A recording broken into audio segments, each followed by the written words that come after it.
नारायण गल्ली दीपोत्सव मंडळ या दीपोत्सव मंडळाची कोषाध्यक्षाची धुरा सांभाळणारे म्हणजे गेली 5 वर्ष ज्यांनी ही धुरा सांभाळली आहे हे खूप शिवधनुष्य आहे आणि ते अजूनही त्यांनी पेललेलं आहे. तर असे विनय तळगावकर या ठिकाणी आलेले आहेत. तर आपण त्यांना विचारूया की हे जे शिवधनुष्य आहे ते आपण कसं पेललं. दुसरी गोष्ट म्हणजे सगळी सोंगं आणता येतात पण पैशाचं सोंग आणताना खूप गोष्टींना तोंड द्यावं लागतं. तर तुमचा अनुभव सांगा, या 5 वर्षात तुम्ही कसे कसे सरकत पुढे गेले. कोषाध्यक्ष म्हणून अनुभव हा नवीनच होता. नारायणबेन गल्ली उत्सव मंडळ सुरुवातीला कार्यकर्ता म्हणून मी कार्यरत होतो, पण वीर संतजी मंडळाचं ऑडिट करणं किंवा हिशोब त्यांचा सांभाळणं हा अनुभव असल्यामुळे तो काही विषय मला जड गेला नाही. आणि मुळात ऑडिट कसं करायचं, हिशोब कसा ठेवायचा, त्याच्या पावत्या आणि प्रत्येकाकडनं हिशोब घ्यायचा हे काम महत्त्वाचं होतं. तसंच पैशाचं जे सोंग आणता येत नाही हे तुम्ही सांगितलं. त्यासाठी असं झालं की धर्मेश पवार त्यावेळेला आजारी होते, त्यांच्या डोळ्याचा प्रॉब्लेम झालेला, पण त्यांचा फोनवर कॉन्टॅक्ट असायचं. धर्मेश पवार झाला, अमोल खामकर या अगोदर कार्यरत असल्यामुळे त्याचाही अनुभव होता. तसंच प्रसाद साटम यांनी टेबलावर बसून त्यांनी मला सांगितलं, विनय तू काय टेन्शन घेऊ नको, आपल्याकडे पैसे साईबाबांच्या हनुमानाच्या कृपेने पैसे येणार आणि आपल्याला ते व्यवस्थित मॅनेज करायचं आहे. फक्त मॅनेज करणं हे महत्त्वाचं होतं. आपले कार्यकर्ते, गल्लीतले नागरिक, तसे बाहेरचे जे स्पॉन्सरशिपसाठी धर्मेश पवार यांनी खूप मदत केली त्यावेळेला. पण ज्यावेळी तुम्ही एक पद स्वीकारलं त्यावेळी तुमच्या सहकार्याने तर तुम्हाला खूप मदत केली असेल ना, की कसं पुढे जायचं. कारण तुमच्याकडे अनुभव होता ऑडिटचा वगैरे, पण तो ऑडिटचा अनुभव तुम्हाला पुढे खूप सोपा पडला का. हो, अगोदरचं वीर संतजी मंडळाचं ऑडिट केल्यामुळे किंवा हिशोब सांभाळत असल्यामुळे मला तो भाग कठीण गेला नाही तेवढा. पण एवढ्या मोठ्या प्रमाणात असं नव्हतं, त्यामुळे ते करायचं सगळं बँकेचं चेक भरणं किंवा बाकीचं पण कॅल्क्युलेशन हे सगळं वेगळं होतं. आणि मुळात बऱ्याच वर्षाचं ऑडिट झालं नव्हतं याआधी. ते ऑडिट मला आपण 2022पर्यंत ऑडिट केलेलं आहे, त्यामुळे आपण कुठेही मागे नाही आहे. काही बँकांना किंवा काही ट्रस्टला पहिलं विचारतं तुमचं ऑडिट झालं आहे का, तर तुम्ही याला ॲड देणार. त्यामुळे आपण ते ऑडिट केलेलं आहे. किंवा BSTचे पण जे आपण डिपॉझिट होतं ते बऱ्याच वर्षाचं पेंडिंग होतं, तेही आपण आणण्याचं काम केलं आज. अशा बऱ्याचशा गोष्टी त्या माध्यमातून मला करता आल्या.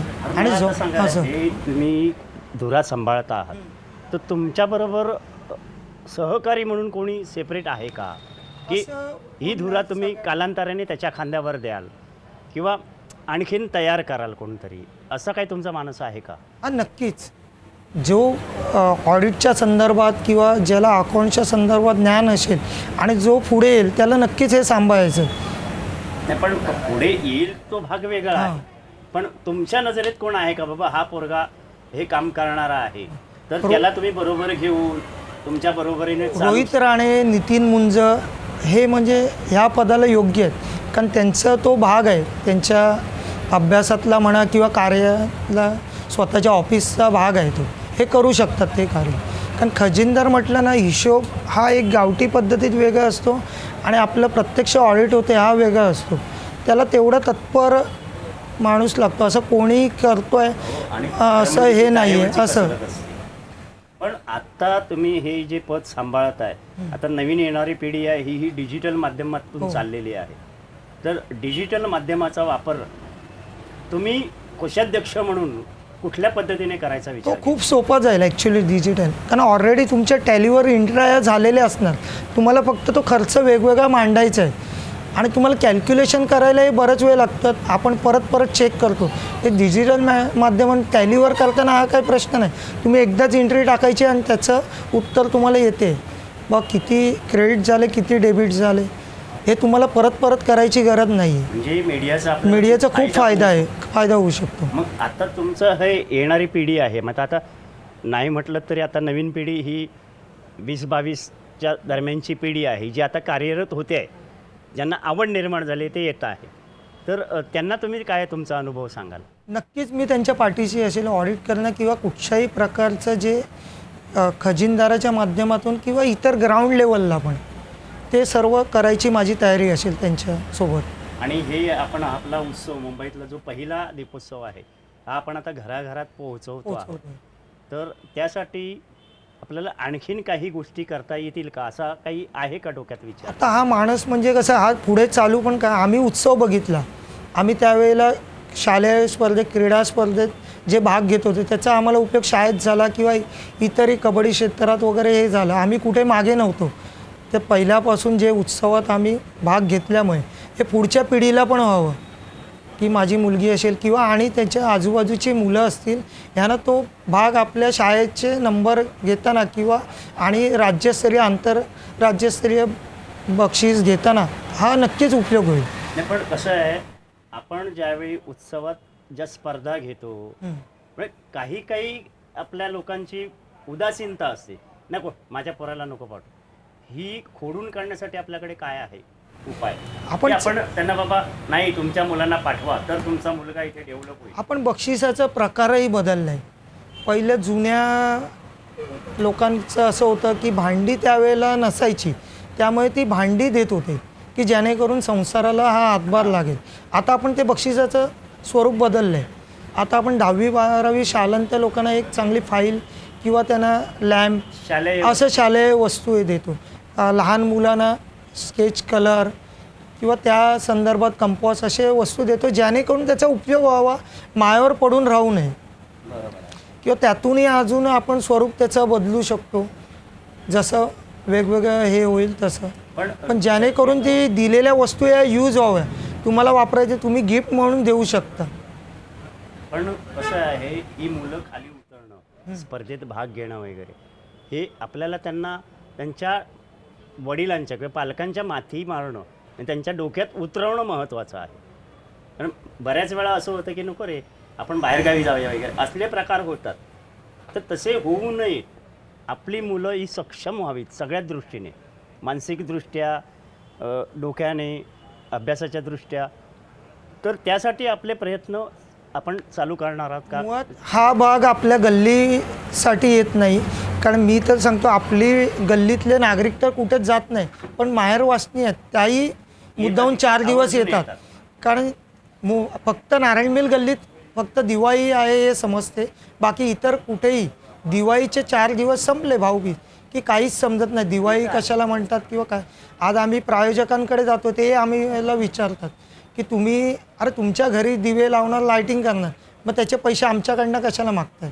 मग त्याला आम्हाला सर्व ते समजावं लागते. दिवाळी काय, नारायण मिल गल्ली दीपोत्सव हा काय, हे सर्व आम्हाला हे करावं लागते. त्यासाठी आपण पोस्टर वगैरे तयार करतो. हां, डिजिटल माध्यमातून आम्ही हे तयार करतो आहे किंवा आम्ही प्रॉस्पेक्टरच्या स्वरूपात तयार केलं. जे पहिलं होतं त्याच्यात आम्ही बरंच चेंज केलं आहे असं. किंवा आता एकांकिका स्पर्धा कालांतराने ते 10चं जे बंधन आलं ह्यामुळे बंद झालं, त्याही आम्ही काही जणांच्या माध्यमातून आम्ही चालू करण्याचा मानस आहे आमचं. बघू त्यातून किती प्रयत्न ते होतात. अशी मी या गोष्टीचा उल्लेख केला बोलताना की जे आपण काही कार्यक्रम बंद ठेवले, तर दीपोत्सवाच्या अगोदर आपण ते कार्यक्रम एखाद्या हॉलमध्ये वगैरे घेतले आणि त्यांचा बक्षीस समारंभ इथे केला, तर नारायण मिल गल्लीची जी परंपरा आहे ती सतत चालू राहू शकते. आणि वर्षातून जर आपण काही सांस्कृतिक कार्यक्रम केले, शालेय कार्यक्रम केले, तर त्याचा आपल्या मंडळाला खूप बेनिफिट मिळेल राज्य शासनाकडून. तर तो आपण मिळवण्याचा प्रयत्न का करू नये? मग नक्की त्याच्यासाठी पण आपण प्रयत्न करू. हा मी तुम्हाला आज शब्द देतो. तसेच म्हणजे हातात किती आहे, आपल्याला उत्पन्न किती येते, जाहिरातीद्वारे, वर्गणीद्वारे, ह्याच्यावर सगळं ते अवलंबून असते. आणि जे जर येत असेल तर आपण नक्कीच करू. बरोबर, पाय पसरवून. आज मी जेव्हा उत्सव घेतला तेव्हा 49,000 हे शिल्लक होते. आज आपल्या उत्सवात मी आनंदाने सांगू शकतो की 6 लाख रुपये आहेत. म्हणजे नक्कीच आपण त्या दिशेकडे, प्रगतीकडे. आणि आज आम्ही धर्मेश पवार आणि आमचं असं हे ठरवून आम्ही 5 लाखाची एफडी करतो आहे की जेणेकरून एफडीचा फायदा पुढच्या पिढीसाठी होईल. आणि आज आमची भिंत मजबूत आहे. आम्ही प्रयत्न करून धर्मेश पवार यांच्या ओळखीतून आणि त्या माध्यमातून इतर आपल्या कार्यकर्तेही आज कोणालाही सांगितलं तरी देणगी हे देतातच आहेत. ते कोणी नाही बोलत नाही. आपल्या गल्लीसाठी ना नक्कीच देणार. आपल्या गल्लीतले पण मोठे झालेले त्यांच्याकडनं आम्हाला देणग्या येत आहेत आणि नक्कीच आपण त्याचा उपयोग करून पुढच्या पिढीला सक्षम करण्यासाठी आपण त्याचा उपयोग करू. ठीक आहे. आपण आपल्या कार्यभाराविषयी खूप चांगली माहिती दिलीत, त्याबद्दल धन्यवाद.